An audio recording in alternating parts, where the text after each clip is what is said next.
नमस्कार दोस्तों, my short hand में आपका स्वागत है। दोस्तों, आज की डिक्टेशन 80 वर्ड प्रति मिनट की गति से तैयार की गई है। दोस्तों, इस डिक्टेशन को आप करके यह जान सकते हैं कि आपकी स्पीड अब कितनी हो गई है। और दोस्तों, यदि आपको यह डिक्टेशन पसंद आती है तो मेरे इस चैनल को सब्सक्राइब करें, क्योंकि भविष्य में मैं आपको बहुत सी डिक्टेशन दूंगा, चाहे वह 80 शब्द प्रति मिनट हो, 90 शब्द प्रति मिनट हो, 100 शब्द हो या और भी आगे की। तो डिक्टेशन स्टार्ट होने में अंतिम 5 सेकेंड। 4, 3, 2, 1। अध्यक्ष महोदय, मैं आपका कृतज्ञ हूँ कि आपने मुझे इस पर बोलने की आज्ञा दी। यह महत्वपूर्ण प्रस्ताव आज दिल्ली के सामने ही नहीं बल्कि हमारे सारे देश के सामने है।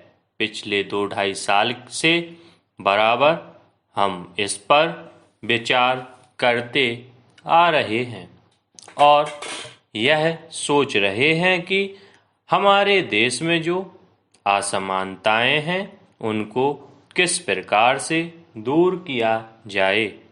हमारे देश में करोड़ों जनता ऐसी है जिनको आराम से खाना नहीं मिलता, कपड़ा नहीं मिलता और जिनके पास रहने के लिए मकान नहीं है और जीवन की जो बुनियादी आवश्यकताएं हैं जो सबको मिलनी ही चाहिए वह नहीं मिलती हैं।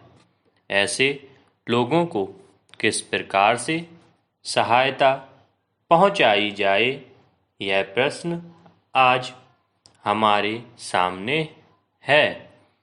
इस संबंध में जैसा कि माननीय सदस्यों को मालूम होगा कि हमारे देश में जो सबसे मुख्य पार्टी कांग्रेस पार्टी है, वह इस प्रकार के आयोजनों को आगे बढ़ा रही है।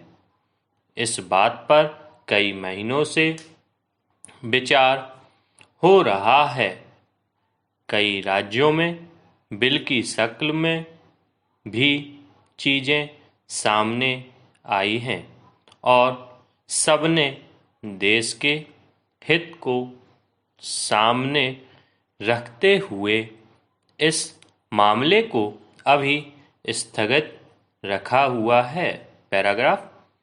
लेकिन सब लोग जानते हैं कि किसी भी देश में अगर सामाजिक न्याय की बुनियाद न डाली जाए तो उस देश की आज़ादी पूरी नहीं मानी जाती है। ऐसी स्थिति में हम इस देश में एक बहुत बड़ा काम करने जा रहे हैं।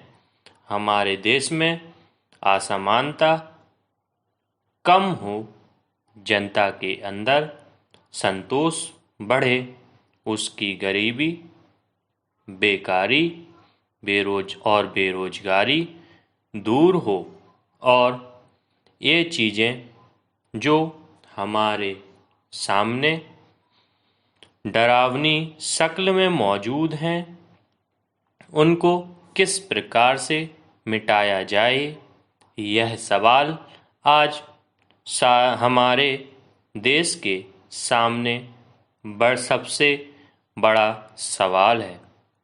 हमारे देश के नेताओं ने यह फैसला किया है कि सारे हिंदुस्तान में अचल संपत्ति के बारे में कोई कानून बनाया जाए जिससे देश के अंदर जो असमानता है वह दूर हो सके और उसको कम किया जा सके।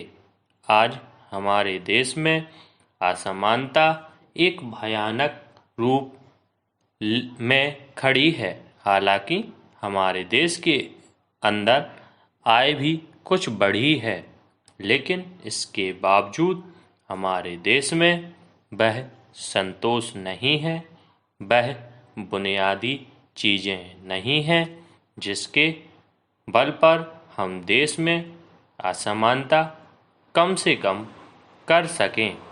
यही कारण है कि यह प्रस्ताव आज यहाँ पर लाया गया है।